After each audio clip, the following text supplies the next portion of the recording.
টিকলির সোয়াইজনী নদীর ঘাট, ঘাট পেরুলেই ভবানীপুর গ্রাম, যেখানে ২০ বছর ধরে অপেক্ষা করছে এক মানবতার গল্প। তার নাম শফিকুল। মানুষের শরীর নিয়ে বেড়ে উঠলেও মানুষ হয়ে উঠতে পারেনি আজ অবধি। তার নেই কোনো শৈশব, নেই ছেলেবেলা, তার জানা নেই কে তার মা, কে তার বাবা। আছে শুধু এক নির্বোধ জীবন। কোনো এক অজানা কারণে জন্মের পর থেকেই দেখা দিয়েছে প্রতিবন্ধিতা। বাবা কফিল উদ্দিন পেশায় একজন দিনমজুর। তার সীমিত আয়ে কিছুদিন চিকিৎসা চলেই থেমে গেছে শফিকুলের জীবন। তার কোনো ক্ষুধা নেই, থাকলেও বলার কোনো ভাষা নেই। আছে শুধু ভেতরের চাপা আগুনে ছটফটানি। বহুবার ডাক্তার কবিরাজকে ধর্ণা দিয়েও কোনো প্রতিকার হয়নি। কি তার অসুখ, চিকিৎসাই বা কী হবে তা জানার চেষ্টা করেও স্বজনরা পায়নি কোনো উত্তর। ২০ বছর পর শেকলে বাঁধা আছে তার জীবন একচালা টিনের ঘরে। তার মায়ের সাথে কথা বলে জানা যায় অসহায় শফিকুলের নানা কথা। ছেলেটার ছোটবেলা থেকে এই পর্যন্ত, মানে যে এখন বয়স কতটা, এই পর্যন্ত যে আসতে কিভাবে কিভাবে আপনার কি হয়েছিল, কি অবস্থায় ও বড় হয়েছিল? হ্যাঁ, 3 মাস হাতার কলা থাকতে চৌদি ঘরে থাকতে হুদা লাইতে দিনে চিল্লাইতো। পরে লাইতে দিনে চিল্লা কত ডাক্তার দেখাইছে, কবিরাজা দেখাইছি, মানে কবিরাজার আছে মানে ডাক্তার কবিরাজ 3 লাখ টাকার মতন খরচ করেছি, কিন্তু পরিবর্তন না। যারা 3 মাস গেছে হরদা কান্দা হয়ে হচ্ছে। পরে এই অবস্থা লয়ে আমি কতদিন হয়েছে 3 মাস এমনি কি আর বউর কি আর কি এবার লইছি। একটা সিহা দিছে বিলে ঘন্টা একদম চাপা লইছে। চাপা থাকলে পরে 1 ঘন্টা পরে দম আইছে, নবসা ধান তারপর সব বাইরে হচ্ছে। মানে ঘরের তুলির বিল ছায়া লইছে, ছায়া থাকলে মানে একটা কেস নিলাম উঠছে, উঠলে 1-2 ঘন্টা দম চাপা লইছে। পরে 2-3 ঘন্টা পরে দম আইছে, আইলে করে নবসা ধান হিসাব পড়ে গেছে। এবার দিনে মেজে 100 বার 50 বার চিফা মারছে। মানে একটা চিফা দিলে করে দলা হয়ে পড়তো, ওইলে পরে দলাটা মানে 1-2 ঘন্টা লইছে। থাকলে পরে 2 ঘন্টা পরে এই দলাটা ছাড়ছে পরে ওর ফর্সা অন্যান্য ফর্সা বাইরে হয়েছে। দিনে মেজে 200 বার মিথ্যা দিছে, দিনে মেজে 50 বার মুচ্ছে। এরপরে এবার গেছে, যাওয়ার পরে অতদিন এই অবস্থা লইছে। ডাক্তার দিয়েছে, কবিরাজ দিয়েছে, কিন্তু পরিবর্তন হইল না। মানে এই অবস্থা ওই অতদিন 20 বছরের মতন চলছে। ডাক্তার হাসপাতালে ডাক্তার এখানে নিছে, ডাক্তার ডাহা গেছিলাম আমার দেড়ের দ্বারা। পরে ডাহা ডাক্তার দেখা কইছে 1-2 মাসের মতো ভর্তি করে লাহান লাগবো, হ্যাঁ না আমরা তাহান লাগবো। তো হ্যাঁ না, তো আমি আল্লাহ তাহার কোনো পরিবেশ নাই, যারা হ্যাঁ না লইছে না আয়া করছে। কবে কত বছর বয়সে, ওর কত বছর বয়সে নিয়ে গেছে? দর্শনটা হইতো না ভাই, 10-15 বছরের মতো। ওর কোনো বুধ নাই? না, ওর কোনো সরল শক্তি নাই।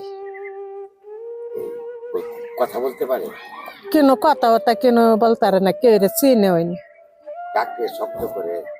এমা ডাকলে কোনো শব্দ করে না, মানে এমা চাললে ওর মা কেডা বাপ কেডা দিশে আয়া। ওরে কি বাইরে রাখতে হয়?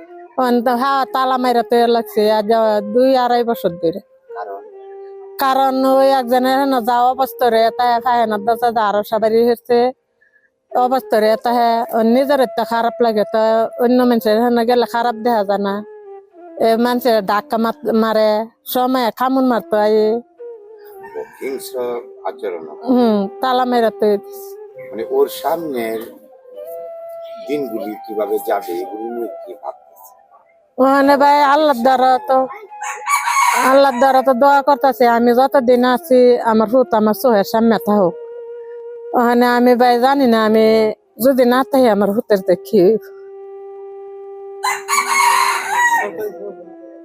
চিকিৎসা মানে করানোর মতো সামর্থ্য নাই, চিকিৎসা করার মতো জানেনই না কোথাও চিকিৎসা ওর এই চিকিৎসা করবে। চিকিৎসা করার ভাই সম্পর্ক নাই, সম্বন্ধ নাই। 3 লাখ টাকার মতন ভাই ভাঙছি, আমরা তো গরিব অবস্থা হই। যে যেন কইছে এখানে গেছি লইয়া, কিন্তু পরিবর্তন ভাই করতাম না। নিজেদের আর চিকিৎসা করবার মতো কোনো সামর্থ্য আর কোনো সম্পর্ক ভাই নাই। এদু লেনহেন আছে। যদি আপনার কেউ এই সরকার যদি দায়িত্ব নেয় বা এরকম সরকারি কোনো দপ্তর যদি দায়িত্ব নিতে চায়, অথবা কোনো দয়ালু মানুষ যদি তার চিকিৎসার দায়িত্ব নিতে চায়, তাহলে আপনারা কি এটা আশা করেন যে কেউ? হ্যাঁ, আমি আশা করি আমার হুট সুস্থ হয়ে আয়। আমি কিস্তা চাই না, আমার হুটটা যদি নিজের চলাটা চলতারে।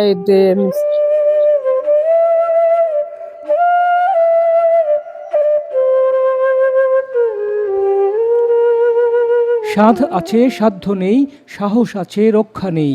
ব্যাপারটি যখন এমন, তখন শফিকুলের পরিবারেরও আর কিছুই করার নেই। তার পরিবারের হতাশা এখন আর পরিবারেই থেমে নেই, ছুঁয়ে গেছে প্রতিবেশী, আত্মীয় ও সকলের প্রাণে প্রাণে। সব চেষ্টার পর আর কোনো উপায় না থাকায় সরকারের সুদৃষ্টি কামনা করেন তার স্বজনরা। নিকলি হাওয়ার কন্ট্রোল চ্যানেলকে অসংখ্য ধন্যবাদ। আমার ভাতিজা শফিকুল ইসলাম, উনি একজন দেখতে মানুষের আকৃতির মতন দেখা যায়, তবে হেরে যে মানুষ বলতে আমরা তার মাধ্যমে কিছুই পাচ্ছি না। তবে আজকে 18 বছর যাবৎ আমার বড় ভাইয়ের ছেলে, আমার আপন ভাইস্তা, মানে নামটা নিলে চোখেতে পানি আসা যায়। এই যে আপনারা তার ভিডিও ফুটেজ দেখতে পারবেন কিভাবে শুয়ে থাকে। এই যে একটা প্রাণ, যে একটা মারাত্মক কষ্ট করতেছে, যেই দেখুক তারই চোখেতে পানি আসবে।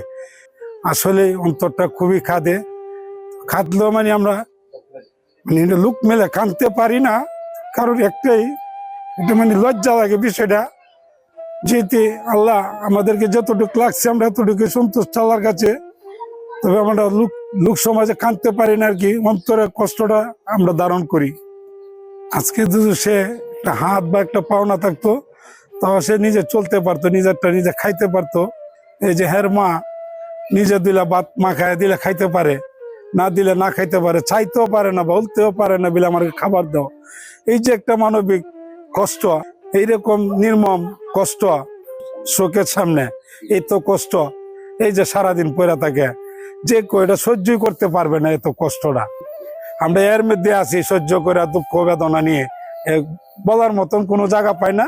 তবে দেশবাসীর কাছে এবং মাননীয় প্রধানমন্ত্রীর কাছে, নিকলি উপজেলা নেতৃবৃন্দুর কাছে আমার একটাই দাবি, বা প্রশাসনের কাছে, উপজেলা নেতৃবৃন্দুর কাছে বা মিডিয়াদের কাছে আমার একটাই দাবি, আমার ভাতিজা একটি প্রতিবন্ধী লোক, তা সে চিকিৎসার অভাবে, আমার বড় ভাই অতি দরিদ্র ফ্যামিলি আমরা লোক, আমার বড় ভাইয়ের এরকম কোনো অর্থ সম্পদ নাই যাতে তার চিকিৎসা করব।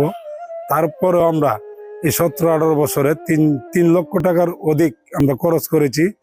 ঢাকা গিয়েছি, কবিরাজ দেখাইছি, ডাক্তার দেখাইছি, তারপর আমরা তার কোনো সফলতা পাচ্ছি না। তবে আপনাদের প্রশাসনিক মাধ্যমে বা নিকলি হাওয়ার কন্ট্রোল মাধ্যমে যদি এটা প্রচার হয়, যদি কোনো হৃদয়বান ব্যক্তি থাকেন আমার ভাইয়ের ছেলের জন্য যে আগে আসেন, তাহলে আপনাদেরকে আমরা অসংখ্য ধন্যবাদ জানাই। সরকারি সহায়তা হিসেবে আগে থেকেই উপজেলা সমাজসেবা অধিদপ্তরের প্রতিবন্ধী ভাতা পেয়ে থাকে শফিকুল। সরকারের পক্ষ থেকে আরও কোনো সুযোগ আছে কিনা জানতে চাওয়া হয় উপজেলা সমাজসেবা কর্মকর্তার কাছে। ভবানীপুর গ্রামে আমরা একজন প্রতিবন্ধীর সন্ধান পাইলাম, যে 20 বছর ধরেই প্রতিবন্ধী। তো তার কোনো বোধ নাই, সে নিজের কোনো কিছু সে প্রকাশ করতে পারে না, খিদা লাগলে বলতে পারে না। তো সে অলরেডি আপনাদের ভাতাও পাচ্ছে, কিন্তু এর ব্যাপারে আমরা চাচ্ছি যে আপনাদের আরো কোনো কিছু করণীয় আছে কিনা, বা আপনাদের কোনো পরামর্শ আছে কিনা। ভবানীপুর গ্রাম নিকলি সদর ইউনিয়ন, এই ইউনিয়নের শফিকুল ইসলাম পিতা কফিল উদ্দিন উপজেলা সমাজসেবা কার্যালয় নিকলি কিশোরগঞ্জ হতে প্রতিবন্ধী ভাতা পাচ্ছে। উক্ত প্রতিবন্ধী ব্যক্তি যদি অসুস্থ হয়, উপজেলা স্বাস্থ্য কমপ্লেক্স নিকলিতে অবস্থিত রোগী কল্যাণ সমিতি নিকলি হতে তাকে ওষুধপত্র প্রদান করা যাবে। এছাড়াও তার আবেদন প্রাপ্তির সাপেক্ষে উপজেলা সমাজ কল্যাণ পরিষদ তহবিল থেকে তাকে এককালীন ছোট্ট পরিসরে 3 থেকে 5,000 টাকার অনুদান প্রদান করার সুযোগ রয়েছে। হয়তো সুস্থ থাকলে 8-10 জন তরুণের মতোই শফিকুল স্কুলে যেত, খেলাধুলা করত, দুরন্তপনায় মাতিয়ে রাখত পরিবার, প্রতিবেশী ও বন্ধুদের।